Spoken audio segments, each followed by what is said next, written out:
episode 69 on the 9 Point Start the Dream podcast.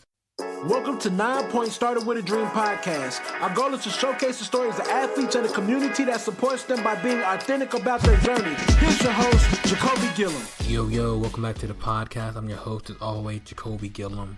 This episode we have Patrick Pressgrove, and his story kind of lines our current theme we have going on with every athlete have their own normal. Patrick he's a WMPT. At one point in time, he didn't think he can even be an athlete. His normal was, in a wheelchair, just going through his daily life. And one day he got a pair of, running blades, and he said, "I'm going to run." Well, first he walked. Then he started running, and then he said, "You know what?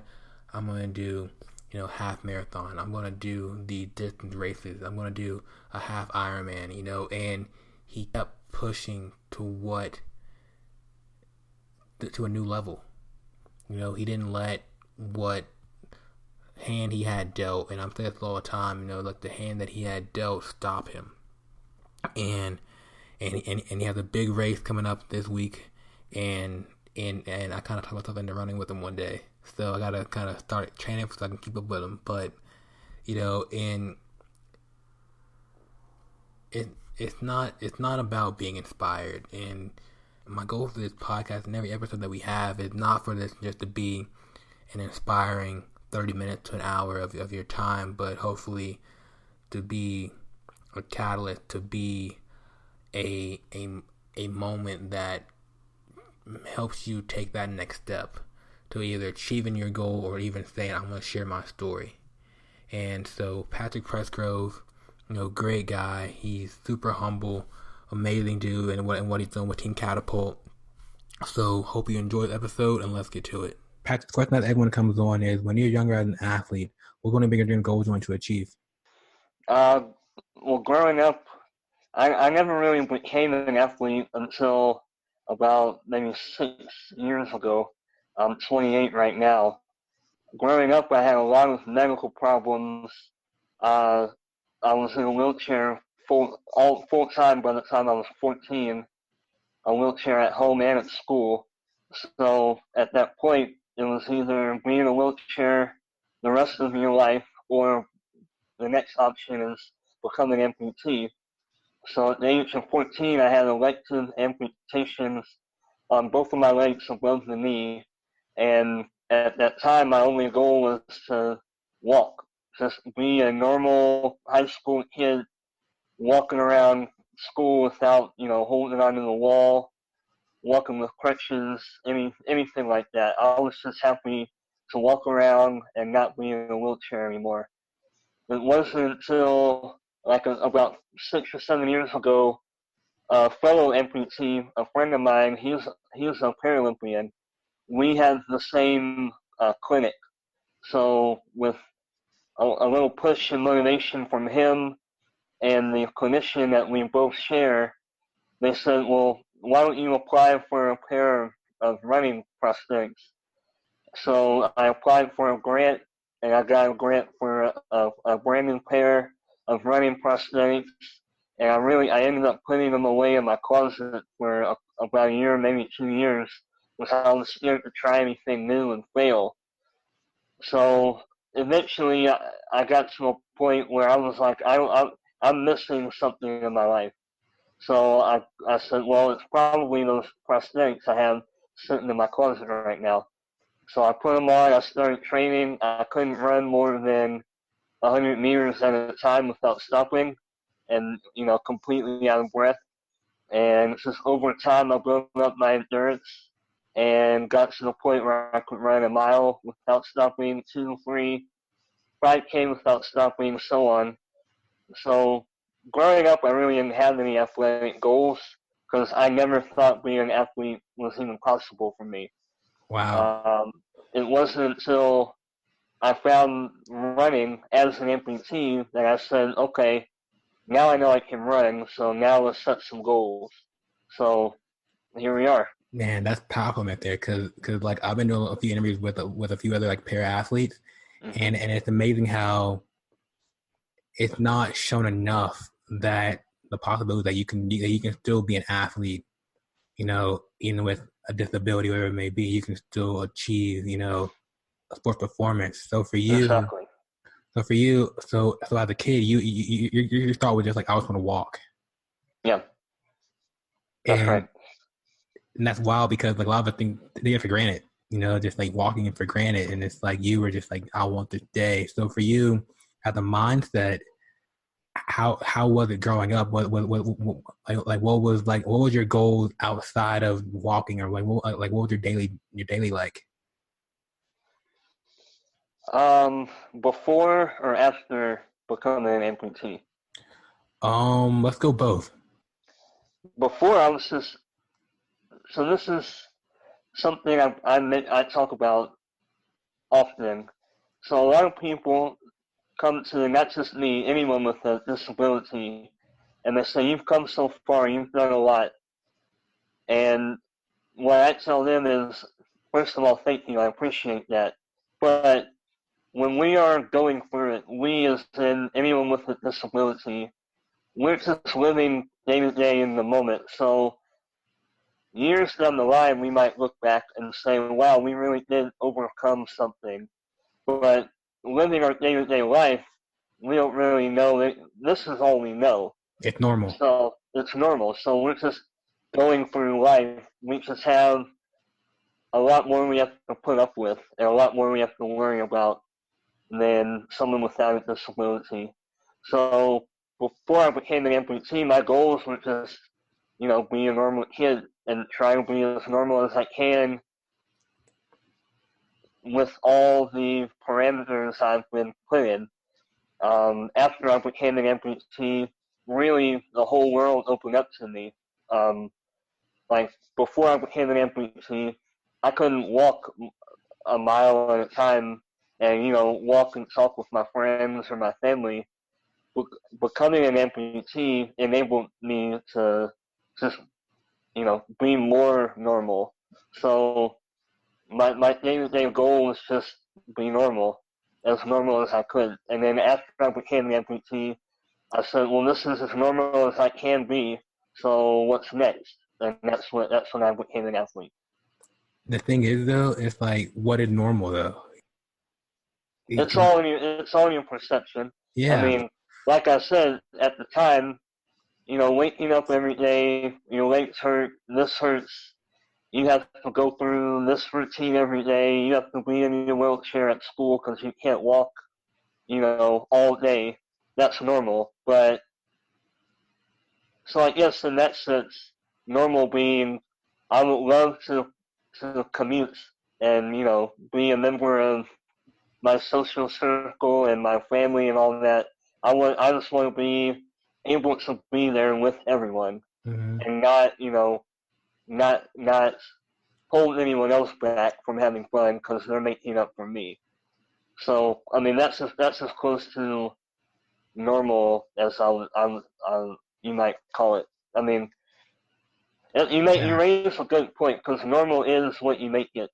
Yeah. But as someone with a disability, normal could mean someone less disabled than you. So I mean, there's really no easy way to put that. Yeah, for sure. And I think it's just like we all aim to be like be like the person that we're next to, but sometimes we're like perfect the way we are, Yeah. But for you, you said you had in your closet for you had your what do you call them? I'm actually calling the right thing. Your peristaltics. What do you call them? Oh, my running blades and prosthetics. Yeah, your prosthetics. You said you had them in your closets for a little bit. And because you were scared to fail. Yeah. At what point did you say, you know what, I'm going to achieve it. I'm going to go for it. I don't remember what clicked in my brain that said, okay, put them on, let's start running. It just got to the point where I just felt like I was missing something, and I knew I had this option, and a lot of people don't have that option, and there's a lot of people that may never have that option, not because they can't achieve it, but because they don't have the same resources I had, in the form of I knew of this nonprofit, the Challenged Athlete Foundation, that if you apply, there's a high chance you'll get a pair of running legs. Not everyone knows that, and then even if you know that, not everyone that applies is granted a pair of running legs. So it was a combination of me saying, I feel like I'm missing something in my life, and then me realizing I'm taking this huge opportunity for granted and telling myself, stop doing that. Definitely. So when you began running, you said, first it was a mile, then it was 5, then it kept going. When did you say, I want to race? I want to get into a race and give that a shot? Not long after I ran my first 3.1 miles in a training run without stopping, that was when I said, okay, I can sign up for a 5K. It's not going to be fast, but I can run it. I know I can run it now. My first 5K I ran in 45 minutes, and it just took off from there. If you're a runner, after your first race, you get the bug. So you're like, okay, what am I going to sign up for next? Mm-hmm. So it only took that one, and I said, I'm hooked. I knew I was hooked. Man, I'm scared of that because, like, for me, I was a short distance runner. So, like, for me, it's like 60 to 100 on down. Anything more than a lap, I'm like gas for air. So you like, you know what? I'm gonna do a 5K and just go for it. Is dope. So you got the itch for it. So when you're training, when it comes to, having, the, like, for anyone that's looking, that's like wants to figure out how is training different, or they're not different from anyone with able body or versus, is there any difference? Somewhat. I mean, we all go through the same struggle. If it's hot outside, it's hot for everyone. Mm-hmm. I mean, if your cardio is not where it should be, it's the same for you or for anyone. What is different is I have to take into consideration mainly the recovery time. So as an amputee, above me, my recovery time can depend on a lot of things, my diet, how far the run was, whether I ran a 5K or a half marathon or a marathon. I mean, it really just depends because I'm running with a part of my body, that being my knee. I'm landing on my knee the same way you land on your foot. Your knee is not made for that, so your recovery is a lot different for an amputee. And even for a below knee, if you have an amputation about halfway up your lower leg, you're not meant to run on that part of your leg. So you have to take into consideration your recovery time, and a lot of that recovery is a mix of your personal, how healthy you are, how well you know your own body, and then you rely a lot on your prosthetist, the people that make your prosthetic, your prosthesis. You rely a lot on them. So there's a huge level of trust and a lot of communication that has to go into your prosthesis to have just the right fit. So if I go run a marathon tomorrow, hopefully I can walk the next day. If not, I might be out for a week. And, I can't afford that. I have to go to work the next day. So my recovery time is a little, for an amputee, it's different compared to an able body. And then the other thing would be the prosthesis itself. I can't just walk out my door and go run and come home. I have to either change part of my leg to my running leg, or I have a whole nother prosthetic leg, the socket and the running blade itself, that I either have to take with me everywhere and fly that with me everywhere, or as opposed to someone that can just, have running shoes in their car and go to the park and go for a run. So it's a little more cumbersome, but the best part is when we are running, able body or not, we're all running the same miles together. we're all in the same heat together, running the same hills together, and we all cross that same finish line. So even though the journey there is a little different, it really is all the same, and that's why the running community is so incredible, because we're all in the same struggle together. So when we all cross the finish line, it's like, okay, we all went through that together. That's the best part. That's what makes it all worth it.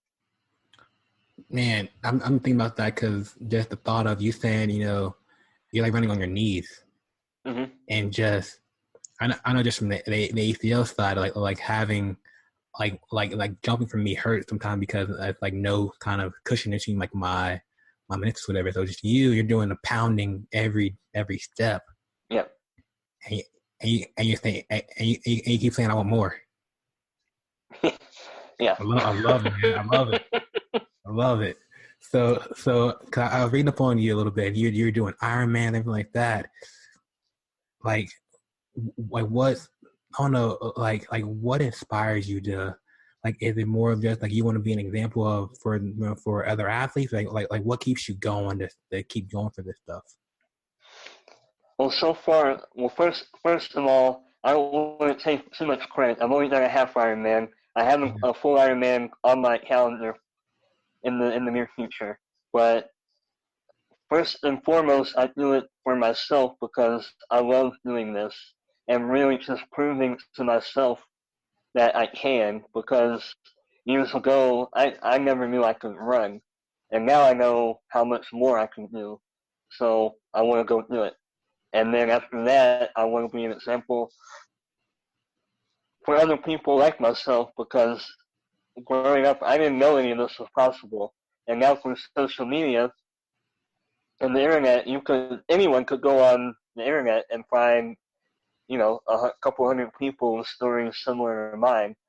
And if they're in the same situation, I'm hoping they're saying, well, if they can, well, why can't I? So, yeah, I am trying to be an example for others that are in a situation now like I was 6 years ago. And I want to be, if I can, I want to be the one that gets them outside sooner, Definitely. So say there's like a kid listening right now, or say you're speaking to your younger self. What would you tell yourself to give it a shot? To stop being worried about failing, because you're going to fail. Even at the highest level, you're going to fail. So just don't worry about failing. Just start taking those first steps, and let's see how far you can go with it. That's really the hardest part, is just starting. And then once you're started, you're saying, I'm going for it. Yeah. Once you're in, you're in. So like, are there any like communities that you feel have kind of really been a part of your journey so far? Yeah, the running community and the triathlon community have been huge. I mean, the same people I was nervous and scared to try and fail in front of are the ones that have embraced me with open arms, like to a level I never would have thought. Like, I can go to the park here in Houston that I train at all the time, and it's awesome. It's like running with your family everywhere you go. I mean, that's one thing that runners will tell you, period, that the community is so welcoming and embracing, because no matter what your background is, like I said, when you're running, it doesn't matter. You're all going through that same run course together. And the same with the triathlon community. And if they may have been even more welcoming, because there's even fewer athletes with disabilities pushing themselves in the triathlon world. So they might feel even more like outsiders, but that's not the case. I mean, the triathlon community as well is just so welcoming. I mean, it's just like racing with family every time you're out there. It's awesome. I need to try it out. Right now, my cardio level isn't that great though. I eat a lot of pizza, so gotta cut it out a little bit. But I need to give this a shot though. Like one day I'm gonna join you out there in Houston. We'll We'll go for it. Well, you find one, and I'll do it with you for Okay. sure. All right. I'm holding you to it, Patrick. I'm gonna hold you to it. I'm waiting on you. Oh snap! Okay, love it, man. Love it. So when you finish that half marathon, the Mm-hmm. half Ironman, Mm-hmm. like how did it feel just when it comes to just the sense of knowing that achievement? Like what was it? Like what was your thought process when you crossed that finish line? Uh, at the moment, I was just saying I cannot wait until this run is over. Mm-hmm. Um, I don't know, man. It was years of hard work all coming together, and I knew it was just a step in the direction I wanted to go because I'm not stopping at a half Ironman, and I don't plan on stopping at a full Ironman. And I just knew that this was years in the making, mostly learning how to run and become stronger mentally, and then learning how to swim with my amazing coach, and being able to use a hand cycle through hand cycles through other nonprofits. Because at the time I didn't have my own hand cycle, so it was just all these people that had helped me get to crossing that finish line, on top of all the work I had put in, on top of racing with my own team, my team I raced with here in Houston, Team Catapult. It was just like, it was a lot, and at the moment, it was the hardest thing I've ever done. Um, so it was that crossing that finish line was very special. Love it. So you say you sure there says Team Catapult. So you explain more about that? Uh-huh. Yeah, so Team Catapult was founded in 2015 here in Houston, and our goal is very similar to CAF, Challenge Athlete Foundation.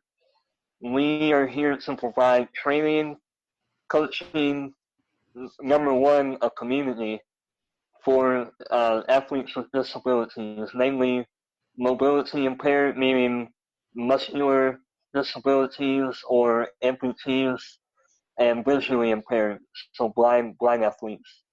We also are here to give out funding. So last year we gave out 28,000 in grant funds just to disabled athletes all across the U.S. and a couple international. This year, actually last week, we just finalized 50,000 in grant funds. We also are starting a sponsored athletes team going from 2019 forward, meaning some of the top disabled athletes that apply, we are sponsoring them at their highest level. Um, I joined in 2016 when I really started running, and as of 2018, last year, I'm one of the handful of people that help run it now. So if anyone out there has a question about anything, reach out to me. I'll point you in the right direction. And not just with Catapult, I'll point you toward any other nonprofit I'm aware of that can help you out. So that's what we're here for. And I've been with them since 2016. And they've provided that local community here in Houston that really helped get me outside and just stop worrying about everyone else and say, I have a community here.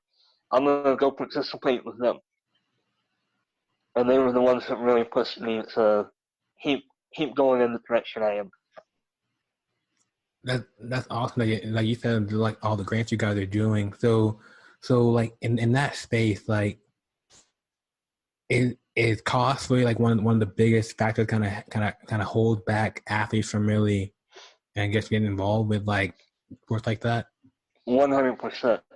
Running prosthesis, just the blade can go for thousands of dollars. I mean, and as a double amputee like myself, 6 years ago, I didn't have probably $10,000 laying around just to just to enable me to run. That's not even to run well. That's just to get me up and running. A hand cycle can cost anywhere from $2,500 up to another $12,000. I mean, and Wow. insurance is not paying for any of this. So if not for nonprofits, I would not be where I am. So yeah, money is an enormous barrier to entry for even if you're not an athlete yet. I mean, it's a lot of people can't afford to become an athlete. So yeah, money is probably the number one thing in the way of more people becoming active. Probably especially like youth athletes because Mm-hmm. they're still growing. So a parent Yep. can't drop 10 grand when you're 7 years old, and by the time you're 13, you need a new pair, right? And No, but if you're 7, you probably need a new socket by the time you're 8, 8.5, or 9. I mean, you grow so much. A new socket for an amputee is custom made for that point in time. oh So wow, even for myself, if I lost 5 pounds in one of my legs, I would have to either make up for that some way or have a whole new socket made. And just that socket is, thousands of dollars itself. So yeah, for a child, you're looking at, I can't even tell you, tens of thousands from the time they're elementary until high school. dude, that's crazy. And that's Like without insurance. that's like college right there, tuition right there. You're spending Yeah, on just to be able to yeah. have the opportunity to walk. Just to be a kid, just to enable your child to be a child. I mean, so that's where nonprofits come in, Yeah, like Catapult and CAF and a whole bunch of other ones. definitely. So what's the website for Catapult? And TeamCatapult.org. it's so interesting that you don't hear enough about the stuff like this. It's almost like kind of hidden a little bit. It That is. I mean, once you know someone that knows, most of the time, once you know one or two of the main nonprofits, it's not hard to find a whole bunch of other ones. But if you're not aware of some of those top nonprofits out there, you kind of feel like you're in the dark. So you go to your prosthetist every appointment, and if they don't know about it, you really don't know about it. So a lot of people are in the dark, and that's our number one goal is outreach, just making sure more people that need what we are offering can find us. And then if we can't help, we'll send you to someone that can. Because there are nonprofits out here that all we want is to help people like myself. That's all we're here for. definitely. Do you know any in Phoenix at all, by chance? Off the top of my head, no, but I could email you a list, I'm sure. Definitely, because I want to find a way to just like really. I don't know. For me, like I'm really big on youth athletes, Hmm. and I really want to find a way that we can just kind of just echo this out, just like Hmm. about Catapult, about them and other across the world, because it's like so many kids are missing out on being, like you're saying, being kids, and Exactly. just the joy of falling out and getting back up just Yep. because of money, and it shouldn't be that Yep. way. I So agree. for sure. So what's next for you, Patrick? As any race coming up or anything big? I'm planning on another half Ironman in September. Um, one half marathon in October. I'm running the Houston full marathon in January, which is training for my second Boston Marathon next April. Okay. So if I want to join you one day, how do I train? What? You're a runner. You know how to train. I mean, like 100 compared to Yeah. a few miles. So I mean, like just like say I want to run in January, but Mm-hmm. Oh, that's plenty of time. that's plenty of time. Oh, yeah. Okay. So if you want like a structure, I would highly recommend just Googling couch to 5K. And that is probably anywhere from a 6 to 8 week plan for someone that doesn't run at all to run a 5K. And for yourself, as a former runner, a lot of what you train will come right back to you. Um, for myself, when I started out, like I said, I couldn't run 100 meters without feeling like my chest was going to explode. Um, really, half the battle is just showing up. just saying, wow, that really sucked. Let's go do it again. Oh, that sucked even more. Let's go do it again and again and again. And then the hardest part at first is just building up your cardio. You might need to do some cross training like swimming or cycling or strength training. I do a little CrossFit now, so I mean. Oh, you're ready, man. You tell me the race, I'll run that with you too. Okay. But for anyone out there that's not a runner yet, just Google Couch to 5K, modify that to how you need it to, and you can go from not running to a 5K in a couple months, for sure. All right. So let's see. We're now in what, June? So January, you're running in Houston, you said? I'm running the full marathon in January. Full marathon. What's that? A full marathon. Oh. Uh-oh. Yeah, I feel the same way. I don't know why I'm running it either. You might need a little more time to train for a full, but you can run a half in 6 months, no problem.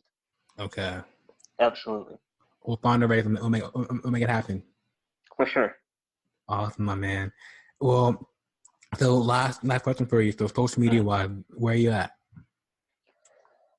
You might have to share my Instagram handle because it's a little complicated. It's just a bunch of letters. You can find our nonprofit on Instagram at Team_Catapult, on Facebook at Team Catapult. Just search that. Where else? TeamCatapult.org. Search my name, Patrick Pressgrove, on Facebook, and you'll find my athlete profile. And if you put my name in Instagram, you'll find my profile on there, but my handle is a little complicated. But yeah, I mean, just put in my name anywhere, and you'll probably find me. And anyone can reach out to me at any time with any number of questions. I'm always willing to help out. And if I don't know the answer, I'll find someone that does. Awesome, man. Appreciate you taking time to talk to me right now, man. Like, I really enjoy just learning. Like, I've learned about your journey and it's about I wouldn't say the problem, but how there's an opportunity there that really helps a lot of people, Yes. through, and we can just kind of help magnify the message that you guys are about. So I love it.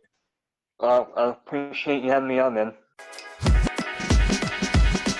Yo, thanks for listening to this episode of the 9 Point Started With a Dream podcast. If you enjoyed this episode, please comment, share, leave a review. We would love to hear your thoughts. You can find more athlete-driven content at 9point.com. Till the next episode, you're only one opportunity away. Peace.